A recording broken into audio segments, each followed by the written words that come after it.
हजुर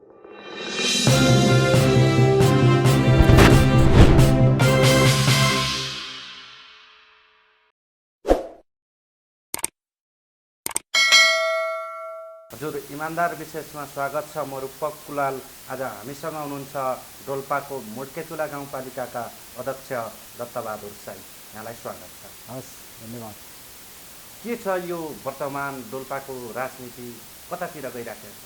यो विशेष गरी अहिले डोल्पाको क्षेत्रफलमा राजनीति हेर्ने हो भने अहिले पहिलाको तुलनात्मक रूपमा भन्दा अहिले विशेष गरी पहिला भन्ने गरिन्थ्यो अब नेकपा पूर्व एमाले पूर्व माओवादी एकता पश्चात जुन नेकपा ठुलो सङ्ख्यामा थियो र अहिले विशेष गरी बाहिरबाट मान्छेले हेर्ने सुन्ने गरेको चाहिँ केपी प्यानल एकदमै बलियो छ भन्ने थियो। अहिले विशेष गरी जो पुस 5 गतेको घटनालाई मान्छेले मध्यनजर गरी अहिले त्यो ग्रुप छट्ने र विशेष गरी मूल पार्टी कमरेड पुष्पकमल दाहाल र माधव कुमार नेपाल समूहमा मान्छेले लबिङ गरिराखेको फर्किराखेको परिस्थिति छ। हामीले हेर्ने गरेको राजनीति रूपमा जो बलियो पहुँच भएको र राजनीति आस्था मान्छेले गर्ने विशेष गरी बुद्धिजीवी सर्कलका नेतृत्वहरू अहिले हाम्रै सर्वोदय अध्यक्ष प्रचण्ड पुष्पकमल दाहाल प्रचण्ड र माधव प्यानलमै हुनुहुन्छ र हामी अझै पनि दृढताका साथ भन्छौँ बौद्धिक सर्कलका नेतृत्वहरू अझै पनि हामी मूलधारमै आउनुपर्छ भन्नेमा छ। प्रतिनिधि सभा सदस्य र जिल्ला कमिटीका अधिकांश नेताहरू उता पनि छन् नि, कसको छ बहुमत जिल्ला कमिटीमा? जिल्ला कमिटी हामी अत्याधिक मात्रामा बहुमत छौँ।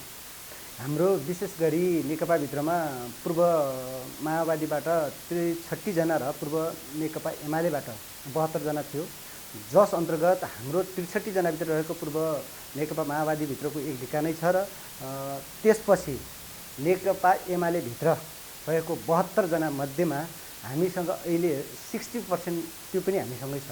त्यसले गर्दाखेरि हामी अहिले 2/3 बहुमतमा जिल्ला कमिटी सदस्यमा प्रचण्ड माधव ग्रुपमा नै छ। आगामी चुनावमा प्रतिनिधि सभा सदस्यमा तपाईँहरूले जित्छु भन्ने आकलन गर्नुभएको छ? अहिले त्यति धेरै नभनौँ, हामी अब नेतृत्वले मात्रै गर्ने कुरा होइन र अब जनताले अब त्यसको भोटिङ गर्ने राइट जनतासँग छ। जनताले भोलि कुन नेतृत्वलाई समर्थन गर्ने, कुन नेतृत्व डोल्पा जिल्लाको आवश्यक हो त्यो विषयमा पहिचान गरी हामी सबै अब जिल्ला कमिटीतिर रहेका र जिल्लाका सबै नेतृत्वहरू एक ढिक्का भएर पनि लाग्छौँ र बाँकी जनताले पनि हामीलाई साथ दिन्छन्, हामी त्यो आशा गरिरहेका छौँ। अब निर्वाचन आयोगले आधिकारिक पार्टी यो भनेको छैन नि त, अब फेरि मिलेर सँगै जानुपर्ने अवस्था आउन पनि सक्छ। जिल्लामा पनि मिल्नु पऱ्यो नि त तपाईँहरू। जिल्लामा विकासको लागि र विशेष गरी त यो पार्टी फुट्नुमै विशेष गरी दुःखदायी कुरा हो।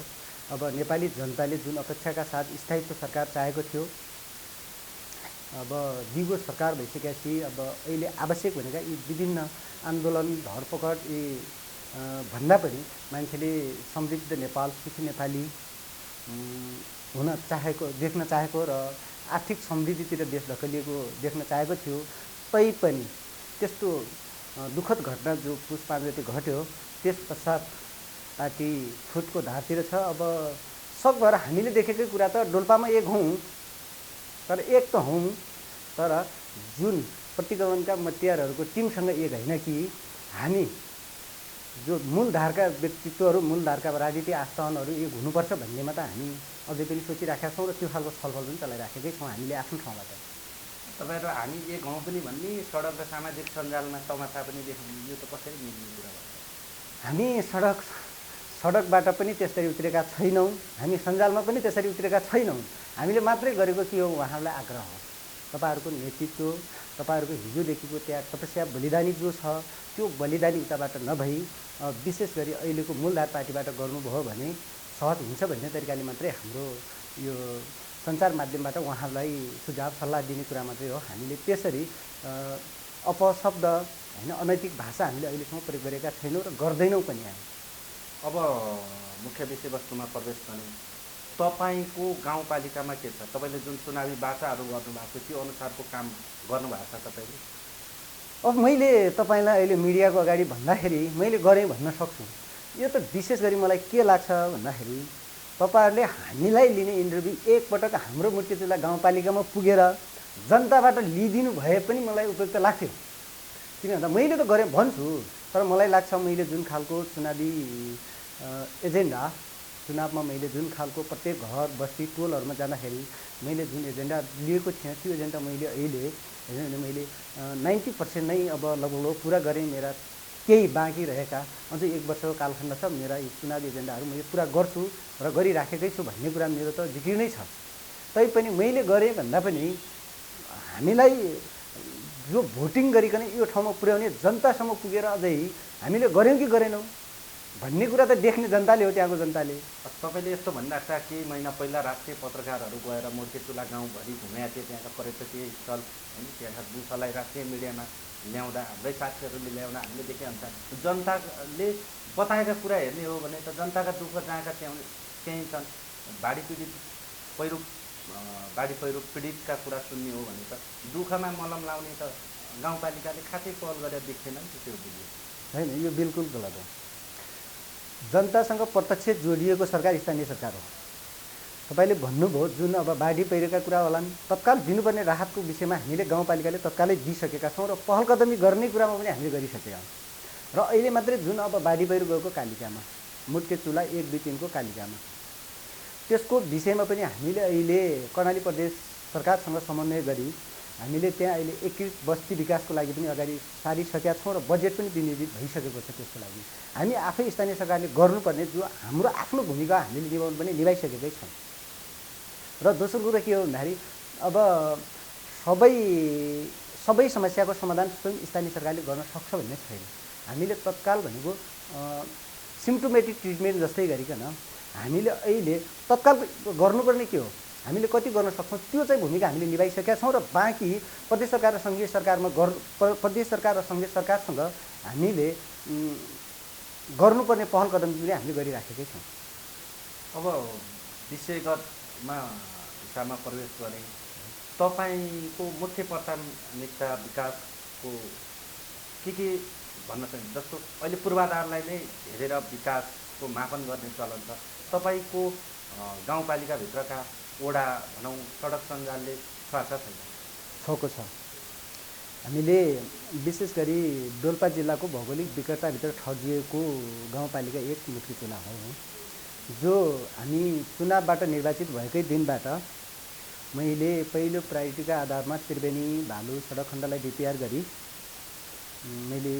हामी आफै स्थानीय सरकारले त्यो चट्टान भएको हाम्रो सानो बजेटले हामीले त्यो सडक ट्र्याक ओपन गर्न नसक्ने भएको हुनाले प्रदेश सरकार र सङ्घीय सरकारमा पनि पहल कदमी गऱ्यौँ, जस अन्तर्गत प्रदेश सरकारबाट राष्ट्रिय सडकमा जोड्ने गरिकन, राष्ट्रिय सडक सञ्जालमा जोडिने गरिकन निर्णय पनि भयो। त्यसको बजेट पनि बारम्बार विनियोजित भयो। विशेष गरी अब जिल्ला पूर्वाधार विकास कार्यालयबाट बारम्बार टेन्डरहरू भए। विभिन्न बाहनाबाजीमा अब ती बोलपत्र आह्वानहरू रद्द गरिएर अहिले फेरि पुनः टेन्डर आह्वान भएकै छ पहिलो ट्र्याक त्रिवेणी भालुको। र हामीले अहिले के हो भनेपछि हाम्रो स्थानीय सरकारले आफ्नो सानो लगानीले ट्र्याक ओपन गरेको हामीले जुम्ला हुँदै जगदुला हुँदै अब मुर्तेचुला हामीले अहिले 8मा पनि पुर्याएका छौँ, 7मा पनि पुर्याएका छौँ। बाँकी त्यो बिचमा पुल मात्रै लागेको छैन। हामी केही समय 1-1.5 महिनाभित्रमा हामी 9मा पनि पुर्याउँछौँ।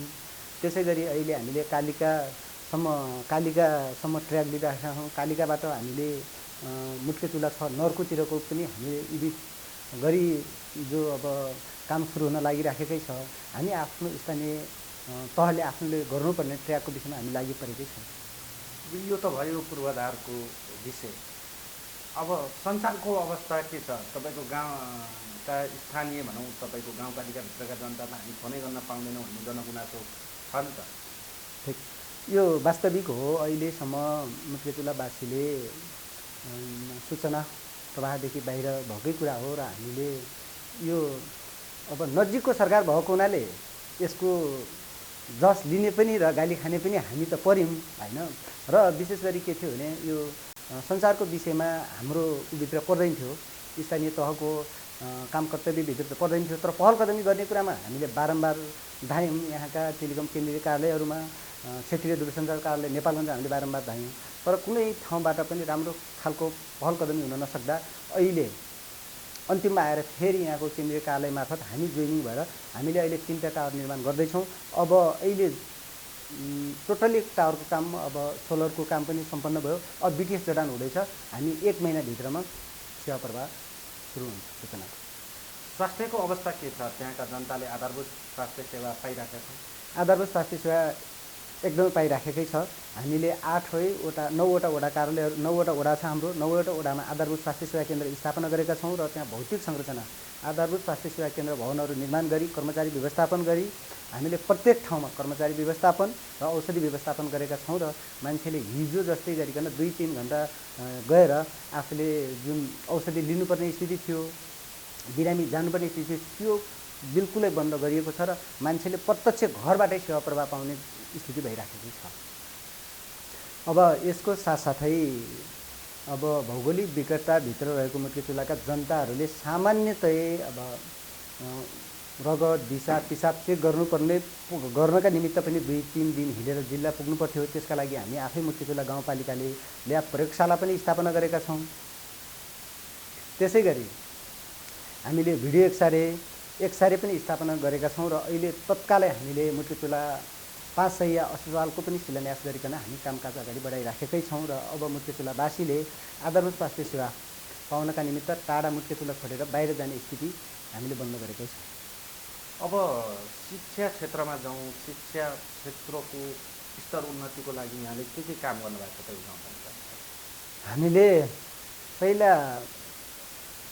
हामीले जुन अब मान्छेले पहिला पढाउनु पर्ने विशेष गरी विद्यालयमा नियमित रूपमा पठन पाठन हुनुपर्छ भन्ने ध्येयका साथ अब हामीले गाउँ शिक्षा समितिको निर्णयअनुसार र सिङ्गो मुटुकेचुला गाउँपालिकाको निर्णयअनुसार हामीले शैक्षिक क्यालेन्डरको आधारबाट विद्यालय सञ्चालन गर्ने गऱ्यौँ। त्यो लगत्तै हामीले अहिले हामीसँग मुटुकेचुलामा हाम्रो 14वटा विद्यालय छ। जुन 14वटा विद्यालयमा 3वटा मावि छ, 3टा निमावि छ र अरू आधारभूत विद्यालयहरू छ। यो विद्यालयहरूमा नियमित रूपमा पठन पाठनसँगै हामीले के गरेका छौँ भन्दाखेरि पहिलो धुलोरहित विद्यालय र दोस्रो सबै ठाउँमा र बालमैत्री फर्निचरहरूको व्यवस्थापन र त्यसै गरिकन प्रत्येक ठाउँमा शौचालयहरूको खानेपानी शौचालय भौतिक हामीसँग मुटुकेचुलाका सम्पूर्ण विद्यालयहरूमा भवनहरू पूर्ण रूपमा निर्माण गरेका छौँ। त्यसै गरिकन फर्निचरहरू शौचालयहरू र खानेपानीहरू सबै ठाउँमा पुर्याएका छौँ। त्यसै गरिकन के गर्यौँ भन्दाखेरि अब क्लास 6 देखि माथि यो कम्प्युटर शिक्षा सब्जेक्ट नै हुने भएको हुनाले र अहिलेको जमाना पनि यो कम्युनिकेसनको जमानामा मान्छेलाई आवश्यक यो प्र्याक्टिस मेक टु पर्फेक्ट यो काम गरेर सिक्ने भएको हुनाले हामीले अहिले 13वटा विद्यालयहरूमा माविमा 20-20 सेट, निमाविमा 10-10 सेट र प्रत्येक प्राविलाई 1-1 सेट गरेर हामीले अहिले कम्प्युटर वितरण पनि गरेका छौँ। त्यसले के गरोस् भन्दाखेरि मान्छेले पढाइ एउटा थ्योरिकली रूपमा एउटा पुस्तक मात्रै पढ्ने नभइकन व्यावहारिक रूपमा पनि उसले सिकोस् भन्ने हेतुका साथ र त्यो यो प्राविधिक क्लस्टरतिर भयो। त्यसै गरिकन हामीले अहिले विद्यालयमा के गर्यौँ भन्दाखेरि निम्न आर्थिक स्थिति भएका विद्यार्थीहरू नियमित रूपमा क्लासमा पठन पाठन गर्न नसक्ने स्थिति भएको, आर्थिक स्थिति कमजोर भइदाखेरि पढ्ने इच्छा शक्ति हुँदाहुँदै पनि उसले विद्यालय छोड्ने स्थिति देख्दाखेरि हामीले अहिले के गर्यौँ भने मुटुकेचुला गाउँपालिकाले हामीले जेहेन्दार विद्यार्थी आर्थिक स्थिति कमजोर भएका जेहेन्दार विद्यार्थी अहिले 100 जनालाई प्रत्येक विद्यार्थी 10,000 का दरले छात्रवृत्ति दिने गरी हामीले विद्यालयमा पठन पाठन सेवा पनि चलाएका छौँ। अब यहाँको गाउँपालिकाको पर्यटनको कुरा गरौँ। पर्यटनको सम्भावना कस्तो छ तपाईँको गाउँपालिकाभित्र? पर्यटन विकासका लागि के पहल कदमी या कामहरू भएका छन्? मुटुकेचुला गाउँपालिका एउटा पर्यटनको क्षेत्रले हेर्दाखेरि गर्वको कुरा। मुटुकेचुला 8मा हाम्रो सुपकुना गुफा छ जो 241 मिटर लामो छ। हामी चुनावबाट निर्वाचित भई आइसकेपछि सुरुमा नै त्यसलाई हाम्रो सिङ्गो मुटुकेचुला गाउँपालिकाको टिम गई र प्राविधिकहरू लगी हामीले त्यसलाई के गर्यौँ भन्दाखेरि त्यसलाई अवलोकन गरी त्यसलाई अहिले हामीले त्यसलाई के गरेका छौँ भने चाहिँ लगत्तै गाउँपालिकाको गाउँसभाबाट केही बजेट छुट्याइ र प्रदेश सरकारसँग पहल कदमी गरी अहिले सम्पूर्ण गुफालाई हामीले अहिले के गरेका छौँ भने लाइटिङको व्यवस्था र कम्पाउन्डको व्यवस्था र गेटको व्यवस्था र जति आउन जान अप्ठ्यारो स्थिति थियो अलिक केही एक दुई ठाउँ अप्ठ्यारो थियो त्यसलाई कुलो बनाउने र त्यहाँ जाने बाटो हामीले अहिले निर्माण गरिराखेकै छौँ र त्यसलाई अझै पनि त्यसले मात्रै नभइकन हामीले अहिले त्यसलाई डिपिआर पनि गरी प्रदेश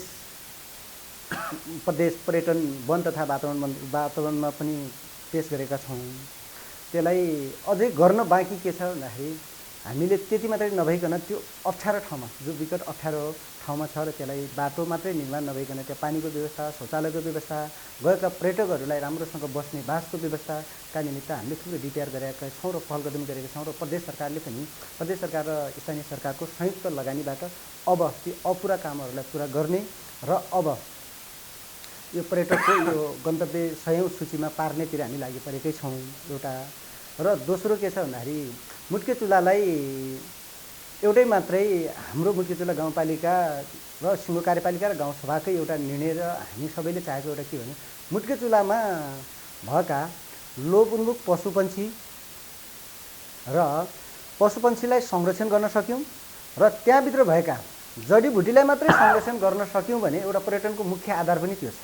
हामीसँग पशुपन्छी हेर्ने हो भने पशुहरू हेर्ने हो भने कस्तुरी मृग झारलहरू भए विशेष गरी अहिले रेड पाण्डाहरू भए हाम्रो मुट्के चुलामा छ जो जडीबुटीहरूमा जति हिमाली भेगमा हुनुपर्ने यार्चा गुम्बा बाहेक अरू सम्पूर्ण जडीबुटीहरू पाइन्छ त्यति मात्रालाई संरक्षण गर्न सक्यौँ भने र चोरी सिकारीलाई बन्द गर्न सक्यौँ आगोजानीलाई बन्द गर्न सक्यौँ र संरक्षण क्षेत्र स्थानीय सरकारको स्वामित्वमा संरक्षण क्षेत्र निर्माण गर्न सक्यौँ भने त्यहाँका डाँफे र कालिजलाई मात्रै संरक्षण गर्न सक्यौँ भने यो पर्यटनको मुख्य आधार पनि हो। अब तपाईँले धेरै विषयको चर्चा गर्नुभयो। तपाईँ निर्वाचित भएर आइसकेपछि मैले यो काम चाहिँ राम्रो गरेँ त्यहाँका जनताको लागि भविष्यमा त्यो मुड्के चुलाको लागि एकदमै राम्रो काम गरेँ भन्ने कुनै 2-3टा विकासका उदाहरणका कामहरू भन्नु। हाम्रो यस्तो छ पहिला कुरो हामी चुनावबाट निर्वाचित भई आइसकेपछि हामी आफैले कार्यालय थिएन हामीले झोलामा कार्यालय बोकेर कार्यालय सञ्चालन गरेको स्थिति थियो। अहिले हामीले के गर्यौँ त भन्दाखेरि पहिलो मुट्के चुलाका 9वटा वडाहरूमा वडा कार्यालयहरू स्थापना गर्यौँ एउटा र दोस्रो कुरा मुट्के चुलामा सञ्चारविहीन अवस्था थियो हामीले टावरको काम कम्प्लिट गर्दैछौँ अब 2-3 दिनभित्रै हामी फाइनल्ली हुँदैछ र तेस्रो कुरा के हो भन्दाखेरि मुट्के चुलामा हामी लगभग अन्तिम पोइन्टमा पुगेका छौँ र हामी सडक पनि निर्माण गर्छौँ र प्रत्येक मुट्के चुला वासीहरूले सिटामोल माग्नका निमित्त पनि 5 घण्टा 3 घण्टा 4 घण्टा हिँड्नुपर्छ र त्यो बाटो वञ्चित गरिकन प्रत्येक वडा भित्रमा आधारभूत स्वास्थ्य सेवा केन्द्र पनि स्थापना गर्यौँ र त्यति मात्रै नभइकन अझ हामीले के गर्यौँ भन्दाखेरि एकजना सामान्य मान्छेले हात खुट्टा भाँचिँदा सामान्य कसैको लोटपटक हुँदाखेरि मान्छेले भिडियो एक्सरे गर्नका निमित्त जुम्ला सुर्खेत नेपालगञ्ज पुग्नुपर्थ्यो त्यो हामी स्वयं आफैले मुट्के चुला गाउँपालिकामै गर्यौँ र त्यति मात्रै नभइकन अझ हामीले के गर्यौँ भनेपछि अब सडक निर्माण गर्यौँ। अब मुट्के चुला गाउँपालिकाभित्रै अहिले के छ भने जगदुला हाइड्रो पावर सञ्चालनको प्रक्रियामा छ हामीले त्यो प्रोसेसिङतिर लाग्यौँ र त्यसलाई मात्रै जगदुला हाइड्रो पावरलाई मात्रै सम्पन्न गर्न सक्यौँ भने मुट्के चुलाको मुख्य आर्थिक समृद्धिको आधार पनि त्यो बन्नेछ। तपाईँले यति राम्रो विकास गरेँ मैले काम गरेँ भनिराख्दाखेरि तपाईँको विरोधी भनौँ तपाईँका गाउँपालिकाभित्रका स्थानीयले हाम्रो गाउँपालिकाभित्र त एकदमै व्यापक भ्रष्टाचार छ भनेर बेला बेलामा मिडियामा फेरि आइरहेको छ नि त के हो खास? हिजो जिल्ला विकास समिति कार्यालयबाट जसरी जीविसबाट बजेट विनियोजित हुन्थ्यो त्यो बजेट सोझा साझा जनतासम्म पुग्न नदिएर दुनाइभित्र प्रयोग गरी खाने र 1-2 जना काठमाडौँमा केही नेतृत्वको छत्रछायामा बसेर हिँड्ने मुट्के चुलाको भूभाग र मुट्के चुला जनतालाई नदेख्ने नभेट्ने र त्यहाँको वास्तविक समस्या नबुझिकन बोल्ने केही एकाध मान्छेहरूको बुझायो। अब भन्दाखेरि जति सजिलो छ द्याट्स प्रुफमा जानु पर्यो नि त। प्रुफ के हो? भ्रष्टाचार मुट्के चुला गाउँपालिकाले प्रुफ खै त व्यक्तिगतले दिइरहेछ नि त 4वटा चाहिँ मुद्दा अलरेडी छन् भनेर तपाईँको गाउँपालिकालाई त ताकेता गरिरहेछ नि त। यसो हो अख्तियारमा मुद्दा पर्नु ठुलो कुरा होइन 100औं मुद्दा परोस् हामीले गलत गऱ्यौँ कि गरेनौँ भन्ने कुरा हो। मुद्दा पर्दै बित्तिकै गलत भन्ने हुन्छ। मुट्केचुला गाउँपालिका गलत, मुट्केचुलाका गाउँपालिकाका जनप्रतिनिधि गलत, मुट्केचुला गाउँपालिका कर्मचारी गलत भन्ने हुन्छ।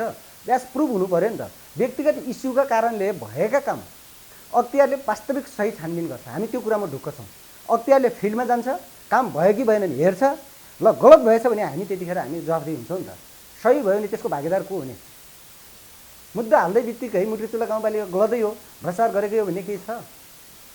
त्यो त अख्तियारमा पुगेको छ, छानबिन हुन्छ। हामी ढुक्कका साथ भन्छौँ मुट्केचुला गाउँपालिकामा त्यो भएको छैन, काम भएको छ, त्यसको साँची त जनता छ नि त। तपाईँलाई भ्रष्टाचार गर्यो भनेर जोडेका केही प्रश्नहरू मैले तपाईँलाई यहाँनिर राख्छु। गाउँपालिकाको डोजरले बाटो खनेर अध्यक्षले पैसा आफ्नो गोजीमा राख्छन् भन्ने आरोप छ। बिल्कुल गलत। अध्यक्षले पैसा कसरी राख्छ? अध्यक्षलाई पैसा दिए भने एकजना मात्रै मान्छे ल्याउनुहोस्, त्यसपछि म जवाब दिन्छु। हामीले मुट्केचुला गाउँपालिकाले कार्यपालिकाको बैठक अनुसार मुट्केचुला गाउँपालिकाभित्रको एक्सकाभेटरले काम गर्ने हामीले दर रेट कायम गरेका छौँ। कसैले हामीसँग आएर मुट्केचुला गाउँपालिका कार्यालयसँग आएर उसले सम्झौता गर्छ, सम्झौताको आधारमा हाम्रो दर रेट अनुसार सम्झौता गर्छ र उसले काम भए बापतको पैसा उसले हाम्रो आन्तरिक राजस्व खातामा पैसा जम्मा गर्छ, बकाइदा उसले जम्मा गर्छ भनेपछि अध्यक्षले कसरी पैसा भ्रष्टाचार गर्छ? गलत निराधार कुरा होइन। सिङ्गो मुट्केचुला गाउँपालिकाको कार्यपालिकाको बैठक चल्छ, हामी बैठकमा राख्छौँ, हाम्रो यति पैसा जम्मा भयो, यति खर्च भयो, त हामीले बैठकमा राख्छौँ नि। यो कुरा बाहिर बसेर सिधै पैसा लिने र दिने हुन्छ? सम्झौता गरिन्छ पहिलो कुरो। अब तपाईँले यस्तो दाबी गरिरहँदा म केही तथ्यगत प्रश्न सोधेँ। कोरोना कालमा चाहिँ स्वास्थ्य सामग्री खरिदमा त देखादेखि सुर्खेतको डबल त्रिबल मूल्य हालेर तपाईँहरूले सामान किनेको त दिन पनि भाइरल भएको थियो। प्रश्न त उठ्यो नि त तपाईँहरूलाई। यसो कोरोनाको बेलामा अहिले तपाईँ आफै एउटा मिडियाकर्मी हुनुहुन्छ, तपाईँ आफैले विचार गर्नुहोस्, अहिले 7 रुपियाँ, 8 रुपियाँ, 10 रुपियाँमा पर्ने मास्क कोरोना महामारीमा तपाईँले कतिमा किन्नुहुन्छ? म तपाईँमाथि पनि सोध्छु नि त। र एउटा त्यो, र दोस्रो कुरा के थियो भन्दाखेरि त्यतिखेर हामीलाई आवश्यक भएको के हो भन्दाखेरि थर्मागन चाहिँ बिल्कुलै पाइएन। थर्मागनको रेट भनेको त्यतिखेर 16,000 17,000मा बाहिरबाट किन्नुपर्छ, त्यो पनि त्यति किनेर पनि पाइँदैनथ्यो। त्यसलाई म प्रश्न भन्छु होइन, पाइँदैनथ्यो। हामीले त्यतिखेर उसले हामीलाई के गरिदियो भन्दाखेरि त्यो कुरा मैले तपाईँलाई प्रश्न भन्नुपर्छ। त्यतिखेर थर्मागनको रेट चाहिँ 3500, त्यो त्यतिखेर बिल पनि हेरिन्छ, हामीले सम्बन्धित कार्यालयमा पठाएकै छौँ। तर 3500मा कुनै पनि स्थानीय तह चाहे प्रदेश सरकारले 3500मा त्यतिखेर थर्मागनको रेटमा कसैले खरिद गरेको छ त? हामीलाई त 3500 लगाउँदाखेरि त्यो रेट चाहिँ केही मार्क्सहरूमा जोड दिँदाखेरि त्यो बढी हुन गएको हो। तर बिल त आखिर स्पेसली छानबिन गरेर थाहा हुन्छ नि त। यो कोरोनाकै विषयमा भन्ने हो भने कोरोनामा खर्च पनि बेसी भएको, हामी मुट्केचुला गाउँपालिकाले कोरोनाको विषयमा विशेष गरी मसँग त्यतिखेर कर्मचारी प्रमुख प्रशासनिक अधिकारी पनि हुनुहुन्थेन, कर्मचारीहरू सबै बाहिरै थिए। म आफै चारैतिर लागि परेर वास्तविक भन्यो भने हामी गलत नियत साथ लाग्थ्यौँ भने नेपाल खाद्यसँग सम्झौता गरेर हामी चामल सस्तोमा जनतालाई बाँड्न सक्दैनथ्यौँ। होलसेल पसलवालाहरूसँग तेल सम्झौता गरेर कार्यालय अगाडि बाँड्न सक्दैनथ्यौँ। नेपाल खाद्यसँग सम्झौता गरेर साल ट्रेनिङसँग समन्वय गरेर हामी 10 रुपियाँ नुन बाँड्न सक्दैनथ्यौँ। हामीले सम्झौता गरेर त्यति सहज रूपमा गऱ्यौँ नि त। त्यो त हामीलाई थाहा छ नि त। जति बाहिरबाट भन्न सजिलो छ नि, हामी कोरोनामा यति प्रष्ट छौँ, बकाइदा हामीले बाहिर बस्ने विद्यार्थी र श्रमिकहरूलाई पैसा हाल्यौँ, बिरामीहरूलाई पैसा हाल्यौँ, बकाइदा उहाँहरूको खातामा छ। चामल नुन तेलको पैसा हाल्यौँ, बकाइदा खाद्यसँग हामीले सम्झौता गऱ्यौँ, खाद्यको रेटमा दिएका छौँ। अब तपाईँका विरोधीले तपाईँलाई सोध्ने र तपाईँलाई लगाउने आरोप अर्को के छ भने असार मसान्तमा प्रत्येक उपभोक्ताबाट पैसा उठाउने शर्तमा चाहिँ तपाईँले योजना बाँड्नुहुन्छ, मिलेमत्तो छ भनेर तपाईँलाई आरोप लगाउनु।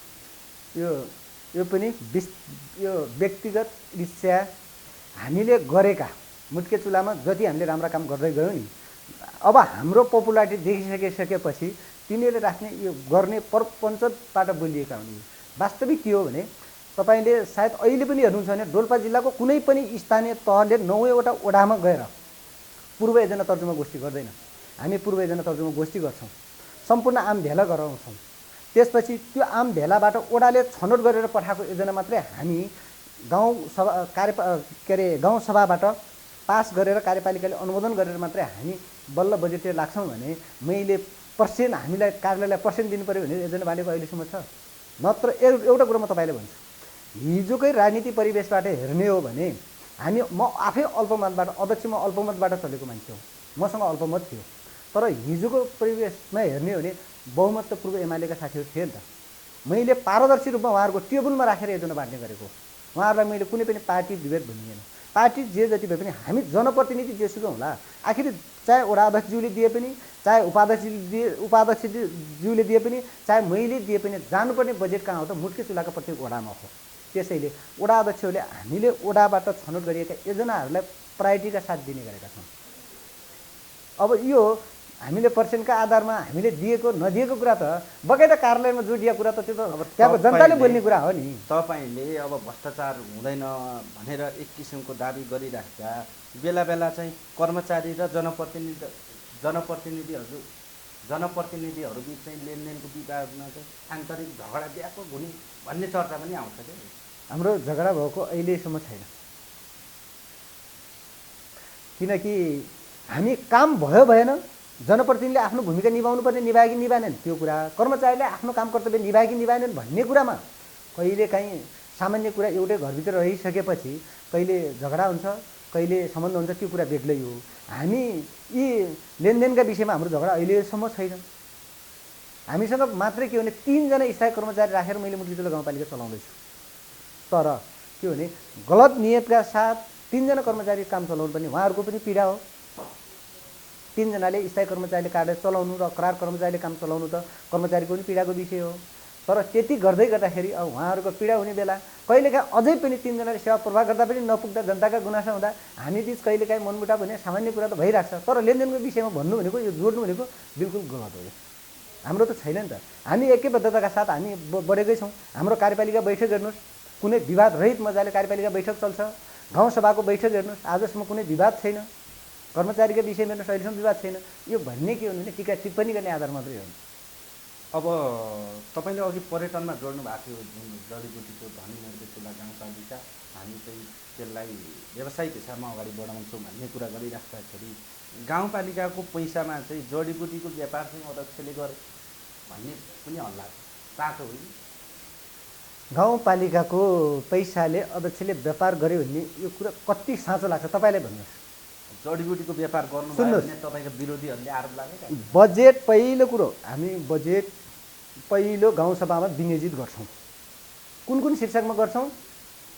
हामीले गाउँसभाबाट छुट्याएका योजनाका नाममा हाम्रो पैसा छुट्याएको हुन्छ। त्यो बजेट हामीले सिस्टममा राखेका हुन्छौँ। अब त्यो बजेट मैले तानेर चलाउने के हुन्छ, कसरी चलाउन सकिन्छ ल भन्नुहोस् त। एउटा तानेर चलाउन सकिने आधार के छ? हामीसँग भएको बजेट हामीले योजनामा विनियोजित गरेका हुन्छौँ। योजनाको नाममा पैसा गएको हुन्छ, अनि हामीले कसरी चलाउन सक्छौँ? बिल्कुल विरोधीको प्रश्न त होइन। कुरो सुन्नुहोस्, म एउटा कुरो के हो भने हिजो मैले व्यवसाय गरेरै आएको मान्छे पनि हुँ। मैले व्यवसाय पनि गर्थेँ, हिजो जडीबुटी व्यवसाय पनि गर्थेँ, म व्यवसाय गरि पनि राख्छु। व्यवसाय गर्ने भने के हो भने मैले गलत नियत भन्दा पनि के हो भने व्यवसायमा केही मान्छे बेरोजगार भएका मान्छेले पनि केही व्यवसाय गरून्, 2 पैसा खाओस्, उसले त्यत्तिकै खुन्डोस भएर लोखडा भएर गाउँमा पनि नघुमोस्। र के हो भने त्यो व्यवसायबाट 1-2 पैसा मुनाफा भएर उनीहरूले हामीलाई दिन्छन्, हामीलाई खर्च दिन्छन् भनेपछि मैले त्यसरी मेरो व्यवसाय पार्टनर साथीहरूबाट दिने पैसा कारोबार गर्ने कुरा त छुट्टै छ नि त। तर हामी राजनीति गर्ने मान्छे 5-10 जना मान्छेहरूसँग बस्नुपर्छ, पब्लिक कहाँ जानुपर्छ, हामीले चिया खाजा खर्च हुन्छ। हामी जबसम्म हामीसँग पैसा भएन भने हामी गलत बाटो रोज्छौँ नि त। गलत बाटो रोज्नुहुँदा व्यवसाय गर्नु उपयुक्त होइन, तर गलत नियतका साथ होइन। व्यवसाय त वास्तविक प्रतिस्पर्धाबाट व्यापार गरिन्छ नि। प्रतिस्पर्धाबाट व्यापार गरेर 2-4 पैसा हामीसँग खर्च पैसा भयो भने मैले कसैलाई कोही बिरामीलाई आपत पर्छ मैले 10,000 दिन सक्छु नि त पर्सनल रूपमा। तर मैले व्यवसाय पनि गर्दैन भने मैले कसैलाई दिनु पर्यो, मेरो घर परिवार चलाउनु पर्यो भने मैले गलत बाटो समाल्नुपर्छ कि पर्दैन? हामी गलत बाटो नलाग्नकै निमित्त के गरे भन्दाखेरि मैले साइड व्यवसाय चाहिँ गर्छु, अहिले पनि गर्छु, हिजो पनि गर्थेँ। म अध्यक्ष भएर होइन, कलिलो उमेरदेखि म जडीबुटी व्यवसाय गरिराखेको हुँ। मैले प्रत्येक व्यवसाय गरिराखेको हुँ। यो के हो भन्दाखेरि हामीले यतातिर व्यवसाय गर्दै गर्दाखेरि मान्छेको सोच कतातिर भन्दाखेरि पैसा त यताबाट चलायो। पैसा कन्भर्ट गर्ने आधार के छ? योजनाका नाममा गएको पैसा अध्यक्षले निकाल्न मिल्ने काहीँ ठाउँ छ? ल एउटा मात्रै त्यो प्रुफ गरौँ त। अब तपाईँलाई लागेको अर्को आरोप भनौँ, तपाईँको गाउँपालिकाभित्रका कर्मचारी मध्ये पनि शिक्षकहरूको अधिकांशको गुनासो के छ भने हामीले समयमा तलबै पाउँदैन र करारमा भएका शिक्षकहरूको गुनासो के छ भने मनलाग्दी हिसाबले निकाल्ने गरेछ भनेर तपाईँलाई आरोप लागिरहेको छ। हामीले यसो तथ्यगत कुरा गर्नु तलब पहिलो यो वर्षकै पनि पहिलो चौमासिक डोल्पा जिल्लामा 2वटा स्थानीय तहले मात्रै खुवाएको, त्यतिखेर सेफोक सुन्डो र हाम्रो मुर्के चुलाले मात्रै 4-4 महिना खुवाएको, अरू स्थानीय तहले खुवाएको त्यो कुरा कहीँ उठ्यो? खास खुवाउनु पर्ने 3-3 महिनाको हो, तर हामीले त पहिलो 4 महिना खुवायौँ नि त। अहिले बाँकी रहेको 2 महिना हामीले अस्ति टाइममै खुवाइहाल्यौँ। तलब खुवाउने कुरामा हामीले ढिलाइ चाहिँ छैन। त्यो कार्यालयको उनीहरूले पारिश्रमिक बराबर परिश्रम गरे बराबर पाउने पारिश्रमिक हो, त्यसमा त कसैको सङ्कोच छैन नि त। हामीले टाइममै दिएकै छौँ, यो भन्ने भनाइ मात्रै हो। दोस्रो कुरो करार कर्मचारीले हामीले के गर्यौँ? करार कर्मचारी पहिलो कुरो कर्मचारीको दायित्व के हो? आफू जुन ठाउँमा जिम्मेवारी छ आफूले बोकेको जिम्मेवारीले वहन गर्न त सक्नु पऱ्यो नि त। जिम्मेवारी वहन गर्न नसकिसकेपछि त कुनै कर्मचारी जान सक्छ, जिम्मेवारी वहन गर्न सक्ने कर्मचारी आउन सक्छ, त्यो कुनै नौलो विषय होइन। र आफ्नो कर्तव्य पालना गर्न सक्दैन भने अस्थायी करार कर्मचारी मात्रै होइन स्थायी कर्मचारी पनि जानुपर्छ। अब तपाईँले गाउँपालिकाभित्र सबै ठिक छ भनिराख्दा जनप्रतिनिधि त एक खेमाको जनप्रतिनिधिहरू चाहिँ होइन योमा भ्रष्टाचार भयो, यो भयो, त्यो भयो भनेर हल्ला पिटेर मिडियाबाजी गरेर हिँडिराखेका छन् नि तपाईँको विरुद्धमा, थाहा पाइराख्नु भयो होला। कोही हिँडाएन, 1-2जना साथीहरू हिँडेका छन्। तिनीहरूको औकात भनेको तिनीहरूको ओडामा राम्रोसँग थाहा छ। तिनीहरूको ओडामा भ्रष्टाचारी भनेर को चिन्छन्? जनताले चिन्छ। 1-2जना जनप्रतिनिधिले मुर्के जिल्ला गाउँपालिकाको कार्यालयको मुर्के जिल्ला गाउँपालिका अध्यक्षको विरोध गरेर हुनेवाला केही छैन। अब हेरौँला, भोलि पनि राजनीति गर्ने हो नि त। जनप्रतिनिधि सबैले राजनीति गर्ने, आस्था त यहाँनिर छ नि त। हामी गलत रहेछौँ अथवा हामी भ्रष्टाचारी हौँ, हामीले काम गर्न सक्यौँ कि सकेनौँ भन्ने कुरो मुर्के चुलाको जनताले छुट्याउने कुरा हो, मेरो सेरोफेरोमा। त्यस्तै गरी वडाभित्रका अध्यक्षज्यूहरूको हैसियत पनि भोलि वडाका जनताहरूले त छुट्याउने छन् नि त। भ्रष्टाचारीको काम गर्न सक्यो कि सकेन, भोलि यसको आवश्यक छ कि छैन, हिजो के गरेर भोलि के गर्नेछ भन्ने कुरा त त्यहाँ जनताहरूले पनि छनौट गर्नेछ नि। ती पछाडि लागेर ब्याकबाइटिङ गर्ने जनप्रतिनिधिहरू अब चुनाव पनि नजिकै आउँदैछ, उहाँहरूको हैसियत पनि हेरौँला नि, त्यो लेभलमा आउनुहुन्छ कि हुँदैन, हामी आउँछौँ कि आउँदैनौँ। अरूलाई भनिराख्दा तपाईँले चुनावमा 2 भोटमा जिते, अब पार्टी टुक्रा भइहाल्यो, अब त तपाईँले त जिम्मे तपाईँको खेमाले जित्ने त सम्मान देखिँदै देखिन्न नि। यसो हेर्दा त्यसो हो, हिजो के भयो होइन, हिजोतिर नलाग्नुहोस्, भोलि के हुँदैछ त्यो चाहिँ गरौँ न त। म अहिले धेरै कुरा भन्दिनँ, अब चुनाव पनि नजिकै आइराखेको छ, अब धेरै साथीहरूले ब्याकबाइटिङ गरिराखेका छन्। मैले हिजो आज अध्यक्ष हुँदा पनि मैले अध्यक्षको हिजो पनि अपेक्षा गरेको थिएन, पार्टीले टिकट दिइसकेपछि म लडेकै हो। र भोलि पनि त्यस्तो खालको परिस्थिति आउँछ भने हामी जुत्न तयार छौँ। र भोलि हेरौँला, मैले राम्रो गरेँ कि नराम्रो गरेँ, मैले के फल पाउने भन्ने कुरो त भोलि जनताले दिने कुरा त छँदैछ। अब अन्तिममा तपाईँलाई मैले प्रश्न गरेँ, मुर्केचुला गाउँपालिकाका मुख्यतः हामीलाई थाहा भएको डाटा अनुसार 4वटा योजना चाहिँ अख्तियारमा अहिले छानबिन भइरहेको छ। त्यसमा जनप्रतिनिधिको संलग्नता छ भन्ने आरोप छ, कर्मचारीहरूको पनि नियमको छ भन्ने आरोप छ। अख्तियारले छानबिन गर्दा तपाईँहरूलाई त दोषी देखाउने सम्भावना प्रबल भयो। त्यसो अख्तियारमा गइसकेको कुरामा मैले धेरै बोल्दिनँ। हाम्रो मात्रै भनाइ के हो भने अख्तियारमा जानु ठुलो कुरा होइन, अख्तियारले सम्बन्धित स्थल पुगी अनुगमन गरी त्यो अनुगमनको आधारमा फैसला गरोस् भन्ने हाम्रो अपेक्षा हो। हामीले गलत गऱ्यौँ र सत्य गऱ्यौँ त फिल्डमा गएर अख्तियार सुर्खेत बसेर फाइनल्ली अब निर्णय गर्ने भन्दा पनि अख्तियार फिल्डमा पुगोस्, हामीले के गरेका छौँ त्यो हेरेर मात्रै फैसला गरोस् भन्नेमा छौँ कि। अख्तियार त्यसो हो, हामी चुनावबाट आएको मान्छेहरू, हामी सत्तामा बस्दै गर्दाखेरि धेरै मान्छे खुसी पनि छन्, धेरै मान्छे बेखुसी पनि छन्। हामी त प्रतिस्पर्धाबाट आयौँ नि त। त्यसो भए हुनाले एक शक्तिले मुद्दा हाल्ने कुरा त गरिराखेकै कुरा हो। हामीलाई कसरी पतन गर्न सकिन्छ, के न्युपार गर्न सकिन्छ, त्यो कुरा लाग्नु त स्वाभाविक कुरा हो नि त। तर हामी गलत गरेका छैनौँ, त्यसमा हामी ढुक्क छौँ। र उहाँहरूले मुद्दा त यसो हो, अहिले झनै सजिलो के भइरहेछ भन्दाखेरि हामी एक खालको राजनीतिक परिवेश बनाउँदै जाँदाखेरि अहिले जो पार्टीको फुटको परिस्थिति सिर्जना हुँदाखेरि यो तलदेखि माथिसम्मै के भयो भन्दाखेरि कहाँ कहाँ सत्ता सञ्चालन कसले गरिरहेछ, कसलाई कसरी पतन गर्न सकिन्छ, मुद्दा गरेर हुने हो कि झगडा गरेर हुने हो कि तथानाम यी अझ अहिले त सुन्ने गरे हेर्नुहोस्, यिनी साइबर स्याल के भन्छ नि के स्याल हुन्, यी स्यालहरू लगाएर हुने हो कि यो गर्ने त जारी छ नि त। तर पहिलो कुरो मैले एउटा दृढतापूर्वक के भन्छु भने हामी कलिलो उमेरमा राजनीति आस्था बोकेका मान्छे हौँ। कलिलो उमेरमा मुट्केचुलावासी जनताले भोट हालेर हामी यो ठाउँमा पुगेका हौँ। हाम्रो राजनीति आज होइन भोलि पनि छ। हामी दृढतापूर्वक के भनेर लाग्छौँ भने मुट्केचुलावासीले हामी सङ्कल्पका साथ के भन्छौँ भने उहाँले जुन अपेक्षाका साथ हामीले भोट हालेर यो ठाउँ पुर्याउनु भएको छ हामी बिल्कुलै गलत बाटोमा लाग्ने छैनौँ, लागेका पनि छैनौँ। र कसैले कागले कान लियो भन्दैमा सबै मुट्केचुलावासी डोल्पा जिल्लावासी सबैमा हामी विनम्र अनुरोध के गर्छौँ भन्दाखेरि वस्तुको यथार्थ धरातलमा नपुगिकन बाहिर रहेका कुरा सुन्नु यो बिल्कुलै गलत हुन्छ। विशेष गरी हामी सबैले गर्ने भनेको मुट्केचुलाको समृद्ध विकास, डोल्पा जिल्लाको समृद्ध विकासमा हामी सबै ऐक्यबद्ध भई लाग्नुपर्छ। जबसम्म हामी एक हुन सक्दैनौँ, हामी सबै मिलिजुली हातमा हात र काँधमा काँध गर्न सक्दैनौँ तबसम्म विकास हुँदैन र प्रतिस्पर्धी विरोधी नभई विकास पनि हुँदैन। अझै यहाँहरूले झकझक्याइ जति मलाई सिक्ने अभ्यास गर्ने अवसर दिनुभएको छ, अझै उहाँहरूले अझै यो झकझक्याइ राख्न, अझै यस्ता मुद्दा हालिराख्नु होला भन्ने म अनुरोध पनि गर्न चाहन्छु। हस्, समय दिनुभयो यहाँलाई धेरै धेरै धन्यवाद। हस्, धन्यवाद।